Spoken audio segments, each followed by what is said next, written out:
Bienvenue dans le JT du Parlement. On vous parle de deux propositions de résolution qui ont fait débat, et pour cause. On vous parle aussi de notre salon sur la cécité et la malvoyance. A tout de suite.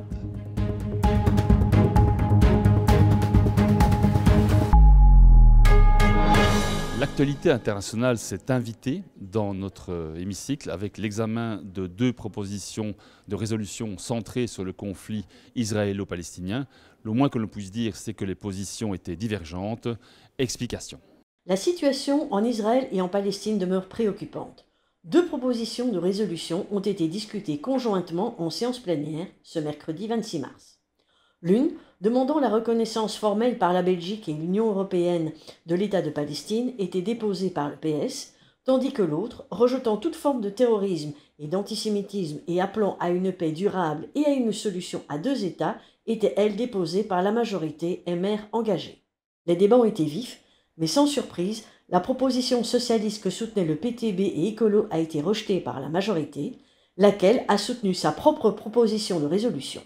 Le PS et Écolo se sont abstenus, le PTB a voté contre. Alors nous n'avons pas réussi à nous mettre d'accord sur une proposition commune parce que en fait, la proposition que nous déposons, le MR avec les engagés, est une proposition constructive, objective, qui vise finalement à tourner l'espoir vers une solution concertée, une solution à deux États, sans stigmatiser un camp plutôt qu'un autre. On a déposé une proposition de résolution ici dans ce Parlement et aussi au Parlement de Wallonie pour reconnaissance immédiate de l'État de Palestine comme prémisse aux discussions de paix qui sont indispensables dans la région. Aujourd'hui, il n'y a pas de petit positionnement. Toutes les positions sont courageuses sur cet enjeu et tous les démocrates, qu'ils soient de gauche ou de droite, doivent, à mon sens, reconnaître le droit international et reconnaître l'État de Palestine.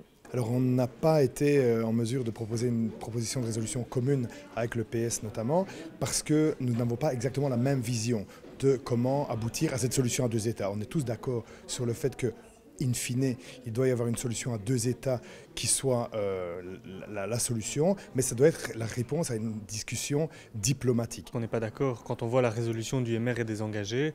Elle parle d'équidistance, d'un conflit, etc. Or, ce qu'on voit, c'est que depuis 75 ans, il y a la colonisation, l'apartheid en Palestine, que l'État d'Israël est en train de commettre un génocide dans la bande de Gaza.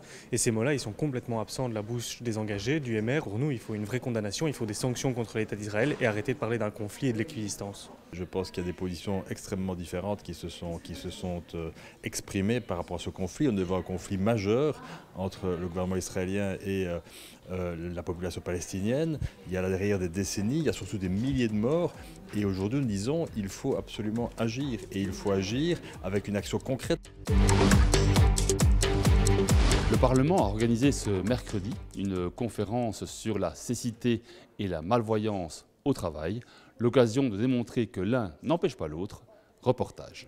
Le Parlement de la Fédération Wallonie-Bruxelles a organisé ce mercredi une conférence et un salon sur la cécité et la malvoyance, quand ne pas voir n'empêche pas de travailler.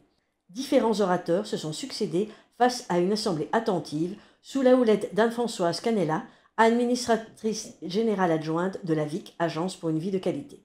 Des rencontres avec des associations telles que la Ligue Braille, Éclat, les Amis des aveugles et la Lumière, sous l'œil bienveillant de Chien Guide, ont été proposées. Eh bien, l'organisation d'un salon sur la cécité et d'une conférence sur la cécité et la malvoyance, c'est avant tout l'occasion de pouvoir sensibiliser, de donner des clés concrètes à nos parlementaires, au public, mais aussi aux agents du Parlement sur cette thématique et sur ces enjeux. Nous avons également interrogé sur son expérience Jérôme Goy, comédien, auteur et intervenant à la conférence. En fait, quand on m'a proposé de venir, j'ai dit oui parce que je pense que c'est une façon de sensibiliser et une façon de faire bouger les choses, de montrer quelle est notre vie réelle avec les deux autres personnes qui sont venues parler, de montrer nos problèmes dans la vie de tous les jours. Ça permet évidemment de prendre conscience réellement de la réalité du terrain.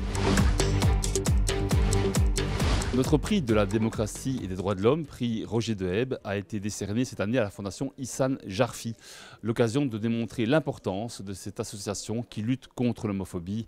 Rencontre. Le Parlement de la Fédération Wallonie-Bruxelles a remis le prix pour la démocratie et les droits de l'homme, prix Roger Deheb 2025, à la fondation Ihsan Jarfi. La création de la fondation fait suite au crime homophobe dont a été victime Ihsan Jarfi, un jeune Belge d'origine belgo-marocaine, enlevé, torturé et assassiné par 4 individus en avril 2012 à la sortie d'une discothèque à Liège. La Fondation lutte contre les discriminations et se bat pour mobiliser la société civile ainsi que les institutions culturelles. Elle est à l'origine du refuge Hassan Jarfi, un lieu d'accueil pour les jeunes victimes d'homophobie ou de transphobie et offre un soutien essentiel et un espace de protection. L'engagement inlassable de M. Hassan Jarfi, fondateur de la Fondation et père d'Hassan, est également salué à travers ce prix. Ici, il y a évidemment une émotion toute particulière parce qu'on mesure à quel point la famille a été dévastée par ce crime atroce. Et puis, on est aussi porté par l'espérance qu'incarne également monsieur et madame Jarfi. Je retiens le mot démocratie, je retiens le Parlement. Ce sont deux synonymes pour moi, parce que ce sont les représentants du peuple qui ont décidé d'encourager un acte. Et je crois que le Parlement vient d'encourager ce mouvement qui lutte contre toutes les formes de discrimination raciste, homophobe, quelle qu'elle soit.